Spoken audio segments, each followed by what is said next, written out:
Welcome to Would I Lie to You at Christmas, a very special edition filled with festive fibs. On Mack's team tonight, a comedian and actor who has played a social worker and a nurse. So please, stand outside your front door and clap for Joe Brand. And an ex-EastEnders star who loves a traditional Christmas day where he gets run over, his wife has an affair, and the Queen Vic burns to the ground. It's Joe Swash. And on David Mitchell's team tonight, a comedian and host of the show Travel Man, or as it was renamed for 2020, Staying in the House Man, it's Joe Lycett. And a talented and versatile actor who tonight is taking on her toughest role yet, pretending to be happy being on David's team. It's Ruth Madeley. We begin with round one, Home Truths, where our panellists read out a statement from the card in front of them. Now, to make things harder, they've never seen the card before. They have no idea what they'll be faced with. It's up to the opposing team to sort the fact from the fiction. Joe Lycett is first tonight. Oh, yes, OK. I once had a fight with a flamingo and won. Last Christmas, the biggest family row in the Lycett household was over how many doof-doofs there are in the EastEnders closing theme tune. Oh. Mack's team.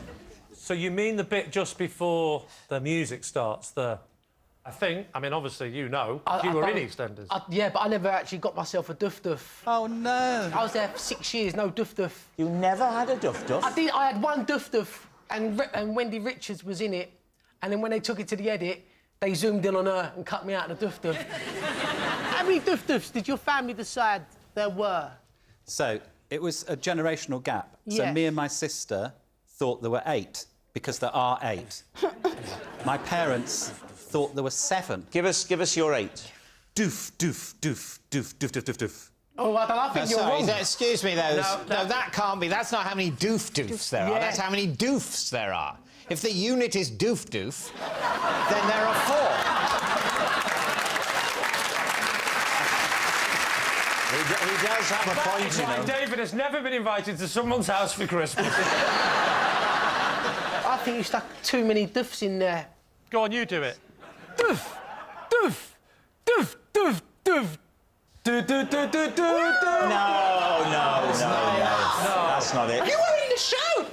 Did you, at the end of the night, find out exactly how many duff-duffs there were, or did you just leave it, we're right, you're wrong, without no Yeah, basically, we didn't rewind. So we don't actually know else. right now with our 8. Well, we do, it's 8. It is 8. You ain't really checked it, have you? Yeah, I have. You have checked it? But you didn't because check it I've at the watched time. EastEnders and I know... But I've watched EastEnders, but I don't ever count I don't it. think you have. I think there's only 3, because I think the fast ones at the end aren't duff-duffs, they're something else. Like a little... I'm sort of with Joe. I think it's probably 2 to 2.5 doof-doofs or 4 to 5 doofs before the nature of the noise changes such that it can no longer be labelled either a doof or a half doof-doof. So, yes. Well, bearing that in mind and knowing your love for music, give us your rendition, then, of the end drum. Now, I feel that would be... I'd be humiliated. Would you like me to give you a lead-in, a dramatic moment? No, thank you. This is Elsie, who works in a laundry. Who's Elsie? She was never in EastEnders. She's a character that I've created. Well, what about Dot Cotton? Come on, Yeah, you look a bit like Dot Cotton. You do a bit. You've definitely got You do. Are you ready? Yeah, I'm going to try it. Oh. I think that's Mick Jagger you're doing it. Yeah, I don't know what's happened to my laundry. It's gone somewhere.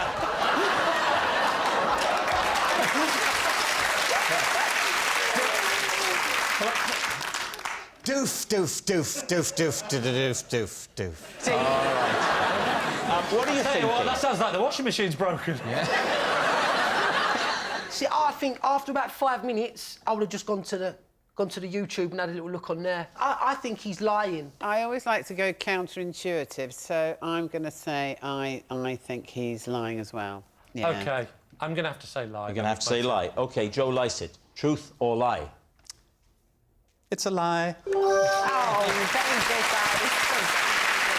And Joe Swash, there's a treat for you, because you said you never had a doof-doof. We're going to give you one tonight. Whatever you want to say, something dramatic, and it's going to come in. It's going to happen. And trust me, it doesn't matter what you say, because we're all just going to be counting. OK, Joe, here we go. Is it my baby? Oh, there's 9! It's 10! Nine. It's 10, mate! It's 9. It's 9. There was 9 in there. It's 9. Joe Swash, you're next. OK. One Christmas, I accidentally put the wrong address in my mum's sat-nav, and instead of driving to Lakeside, she drove all the way to the Lake District. Right, David's team. Geographically, where was the starting point? Well, it was London, yeah. It was a long time ago. It was when the sat-nav, remember it was called Tom Tom? Actually, it wasn't called Tom Tom. What was it called? It was called Tom Tom Tom Tom Tom Tom Tom.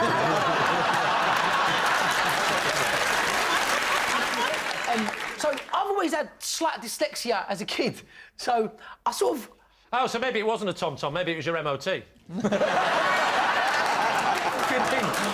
have been, yeah. I think I just put it in wrong. And Well, then... yes, obviously that's not a detailed explanation of what went awry. What would you like to know? What did you type in the word Lakeside? I stuck in LA, put in the first couple of letters, and then it predicts the word for you. You put LA in, your mother drove off towards Los Angeles and went, stop, stop. And you saved it with a K. Yes. And then you said, right, fine, that's fine. There can't be more than one place beginning LAK. It finished Lake Windermere, off she drove. No, I must have put in the lake, and then it filled the rest in, and I must have pressed Lake District, taking for granted that... And you are saying, with a straight face, that your mum, was it just your mother? No, it wasn't my mum. It was my mum and her next-door neighbour, Debbie. Right. They just kept driving until it got dark. And then what my mum said is that they got so scared because it was just them two in the car and they didn't know where they were going. My mum doesn't know how to do the sat-nav and all that business. That they thought it would be safer just to continue to where they were going and then just work out what to do the next day. So they went to the Lake District. They arrived in the Lake District? Yes. It took them like 6 hours. Yeah, It took what? 6 hours? Yeah, they took some wrong turns. So they had to get a hotel and stay in the Lake. I swear... Come on. I'm telling you... I have to say, we've been doing this show for many years, and Rob has never, in the middle of it, gone, no!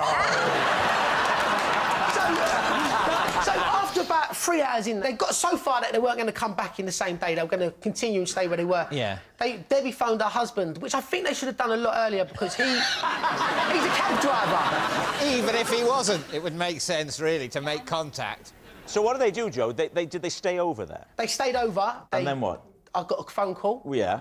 They were fuming. They must have been livid. The thing was, like that, my mum didn't know where anything was. She didn't know how to get to places, so she would follow that sat-nav, regardless whether it took her into the sea. She'd be in the sea. She'd follow it.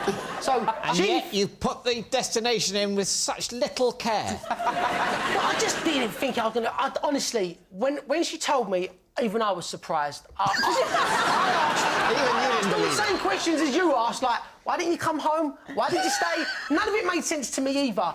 But the one thing she said is that they were very scared, they didn't know where they were going, so they just carried on following the blue line to the end of the destination. And then in the morning, they worked out, I think they asked someone in the hotel that they had to stay in, and then the fella reprogrammed it to come back to London the next day.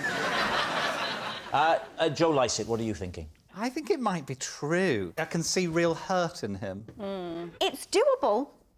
It is doable with the dyslexia thing. If it's a lie and you pick up that card, you're not going to follow through on, yes, they discovered halfway through the journey that they were heading to totally the wrong place, but decided that the thing to do was to follow through on the entire journey. It's more plausible that it happened than that Joe invented that just now. Basically, David's saying there's more chance your mother's stupid than you are creative.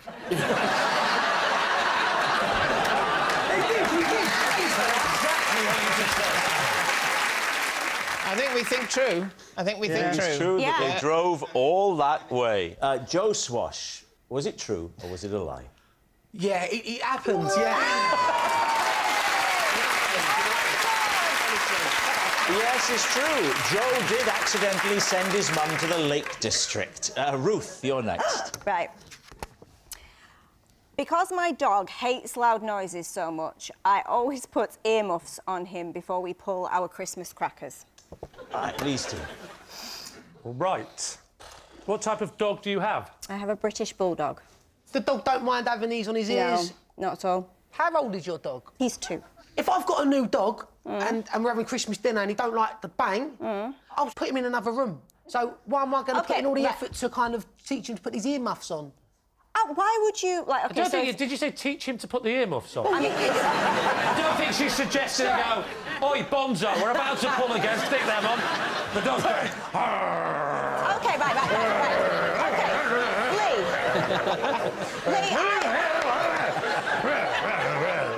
this is genuinely... You have a new puppy, am I wrong? well, yes, a fairly new puppy, yes. Would you, if it was frightened of something and it needed you, would you put it in another room? We had a dog that was very frightened of What did you do, fireworks. Joe? Sold it.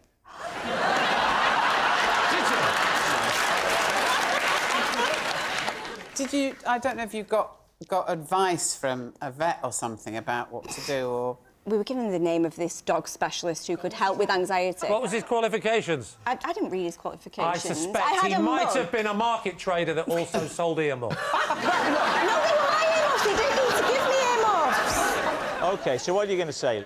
Well, I'm kind of neutral about it, because I can understand why you might do something like that. Who hasn't wanted to dress up a dog? So I It's believe adorable. she might put some clothes on it. Have you dressed up your puppy? Is that a euphemism? You know it is. I've had a shower, if that's what you're asking.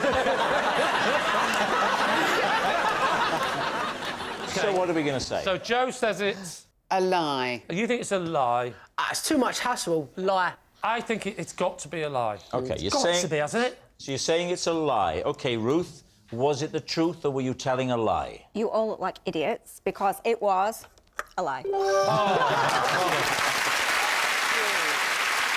Our next round is called This Is My, where we bring on a mystery guest who has a close connection to one of our panellists. Now, this week, each of David's team will claim it's them that has the genuine connection to the guest. It's up to Lee's team to spot who's telling the truth. So please welcome this week's special guest, David.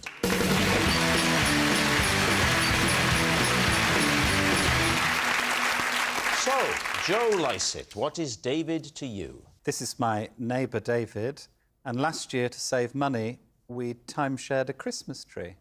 Ruth, how do you know David? This is David, and he walked into a charity shop just as I was donating the gift he'd given me a few days earlier. Right, Ruth's charitable chum. And finally, David, what is your relationship with David? This is David, and when my daughter lost her beloved toy rabbit, we held up a train so I could board it and grab it. So there we have it. Lee's team, where would you like to begin? Joe, next door neighbour? Yeah. Well, first of all, why aren't you just buying your own Christmas tree? Well, David and I decided to save a bit of money. We knew David was going away on Christmas Eve, so he wasn't going to use the Christmas tree after that point. I was working pretty much up until Christmas, so we thought it was a good idea that we So he got it from the 1st of December? He got it on the 12th to the 24th. Then I had it from the 24th to the 1st. I got rid of it on the 1st. And did you take it decorated? Yeah. Just in one like that and just plonk it in your house? So that's why we won't do it again, because we worked out that the savings that we made from sharing the cost of the tree, which was about 60 quid, we saved that, but the amount of baubles that we lost in the transit. And this was all about saving £30? Yes. But, you know, you're doing all right. David's not. What was your Christmas setup after the 24th? Did you have people staying with you? They didn't stay, but they came for Christmas dinner. For the day? You remember they came to watch EastEnders? Yeah. You had a big row with them, don't you remember? We had a big row, yeah. Right, who would you like to question next? Ruth. Yes. Can you remind us of your... David's my cousin, and he walked into a charity shop just as I was donating the gift he'd given me a few days earlier. What was the gift? What was the gift, first of all? Right, it's one of those, you know, them really ugly porcelain pig things that open. Huh? You know them on... Cookie like, jar. Yeah, but smaller than a cookie jar. Not big enough for a cookie jar, so you couldn't even use it for that. So, sorry, you've gone into the charity shop to get rid of this pig thing. Yeah, that's the only words that can Your cousin's describe it. walked in Yeah. and gone, taking a pig for a walk? What are you doing with a pig? What did you say? I didn't expect him to be there. Did you carry on with the process of, like, let's get rid... Yeah, talk us through exactly what happened after he walks in. Right, David came in because he saw me. There was absolutely no other reason for him to go in the charity shop. You could tell he was really upset, but without wanting But did he mention... What did he say? He went, oh, what are you doing? Like, he just pointed at this pig that I'm holding. Yeah. And I panicked, so I said, look, I didn't want to tell you at the time, but I've already got one. Ah. So when did he actually find out the truth, then? So I had to call David and tell him I was coming on Would I Lie to You? And I can't stand the thought of hurting anyone's feelings. So you thought you'd bring him on national television and humiliate him? No. We've since spoke, and he's lovely. Right. Now, Lee, what about David? David, remind us of your claim and your statement. This is David, and he helped me board a train to rescue a rabbit. First of all, where were you going from? I was going from London to Cardiff. With your wife and child? Exactly. Was you going there for a reason? What do you mean by that? You're going to have a reason to go to Cardiff? Oh, you come down here with your Cockney patter. People go to Cardiff just because they want to visit it. Sorry, mate. Did you like it there, David? It was very nice. Did you Honestly, like it? I'd put Carlisle into the train app, so...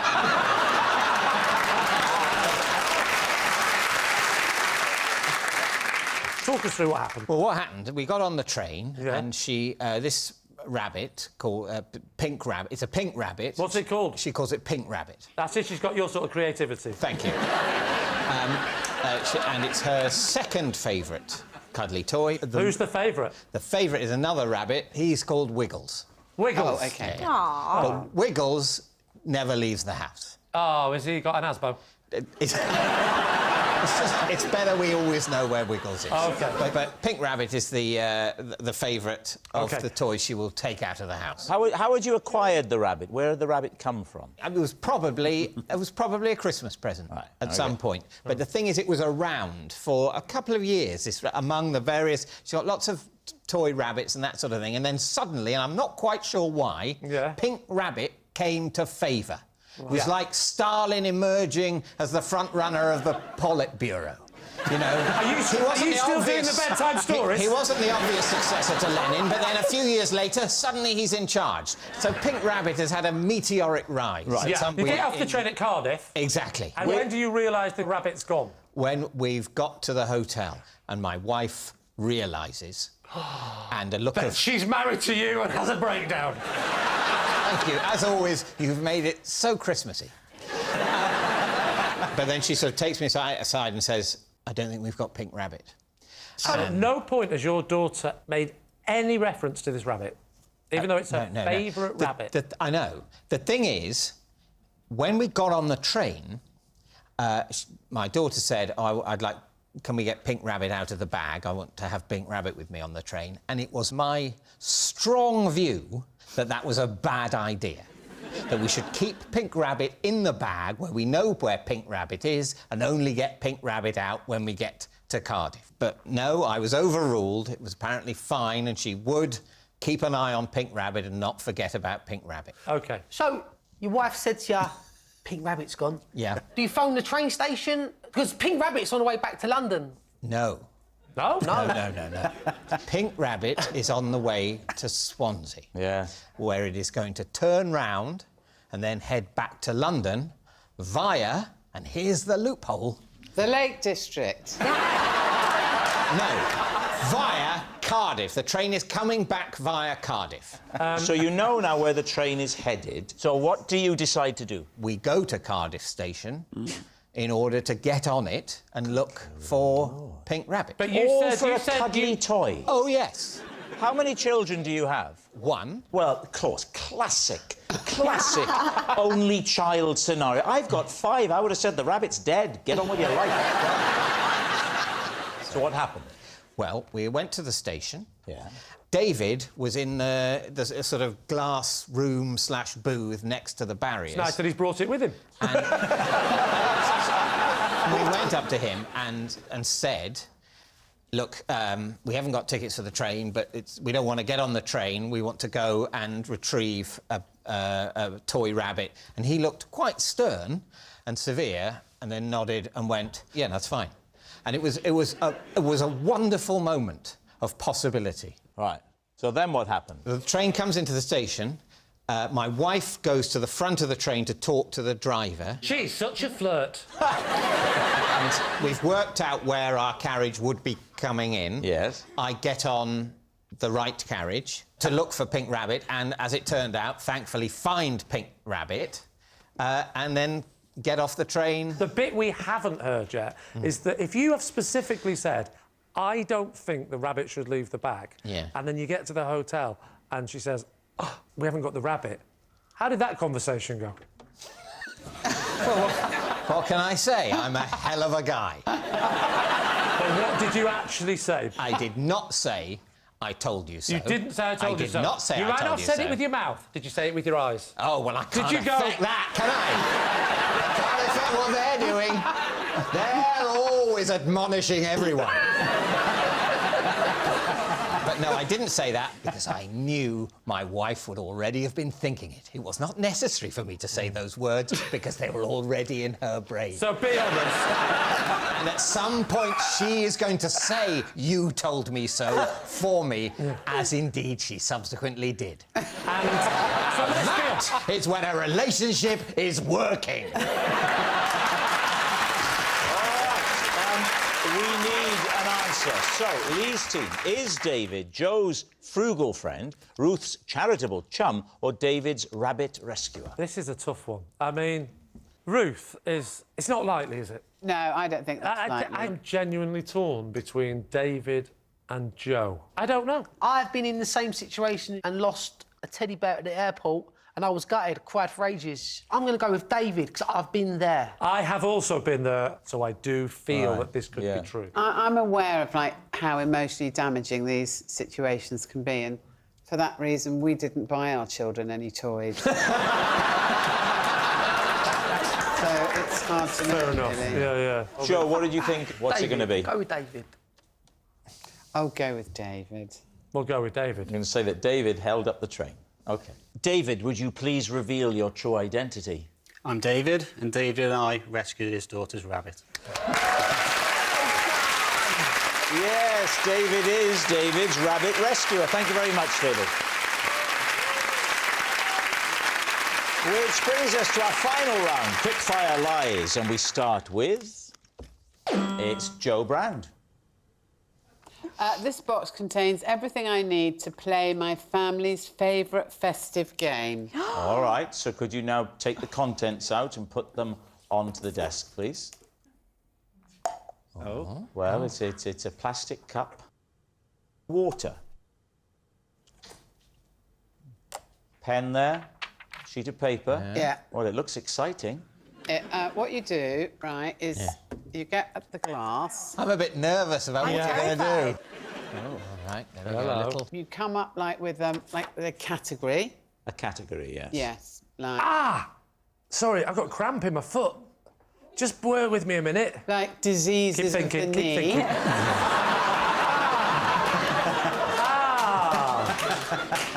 You're right. That's better, thank you. Carry on. So you've come up with a category, yes. Yeah, so, and I'm going to start the game off. So I think of something in that category, and I write that down on a bit of paper. Yes. You have got to come up with something from the category. Yes. Which is trees. Yeah. So you each say a tree, and if anyone says the tree that I've written on the paper, I throw this over them. Oh, let's play it. We'll give you a category. The category is things you might find in a Christmas dinner. So food items in a Christmas dinner. Right, now fold the paper up. Don't let them see it. OK. OK. Now, Joe, Lee and Joe Swash are your sons. They've come home. No. They're back from the youth detention centre. Would you like my friend Robert to play? Yes. Rob, my mum says you can play. Thanks. You can come in and have a play. We're all playing the game. Oh, hang on a minute. No, wait a minute. I'm being told that my desk is not waterproof. Oh, yeah. But you're... No, seriously, but this is. Oh, hang on, yes. Sorry. Yes. Now, my desk also. I'm so sorry. Oh, sorry, I've just been told my skin is soluble. I'm telling you the truth. That's what they're telling me. So remember now, boys, the category is things in a Christmas dinner. Get ready, here we go. Let's get the tension. Sorry. OK. Yeah. Lee Mack, something you'd find in a Christmas dinner. OK, I'm going to go for a... nut roast. Ooh. Oh, the tension there when she said That was, yeah. Wow. OK, Joe Swash. A Brussels sprout. Oh, it's back to Lee. This is unbearable. Absolutely unbearable. Great game. I'm going to go for a carrot. Oh, Joe Swash. Pigs in blankets. Oh, Lee. Oh, double look me. Turkey. Oh, the Joe Swash. This is an unbelievably stressful game. Yorkshire pudding. What are you talking about?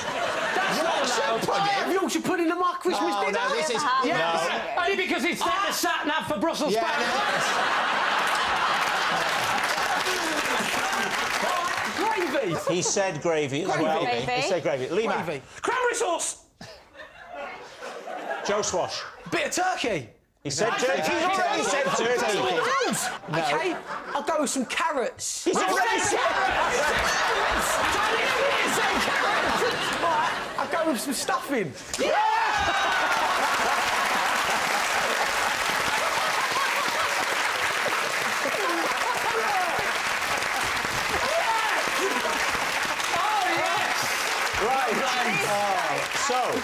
That's the happiest thing that's ever happened to me. Was that game genuinely something that Joe plays, or did she just make it up? Truth or lie? Even if it's not, to come up with that on the spot is brilliant. I'm playing that on Christmas Day. Oh, it's a brilliant game. If Joe invented that game in the last few seconds, reading off a card, then, well, she'd be a genius. OK, so what's it going to be? Truth or lie? We're going to say true. OK, Joe. This incredible Christmas game. Oh, my goodness. Truth or lie? It's true. Yes, it's true. Joe does play the game every Christmas. Oh, and that noise signals time is up. It's the end of the show. I can reveal that Lee's team have won by 3 points to 2. Thanks for watching. We'll see you next time. Good night. Look who's head of Christmas fun tonight. Miranda's Games with Showbiz Names. Here with us at 9:45. And something new and a bit different on BBC Two now.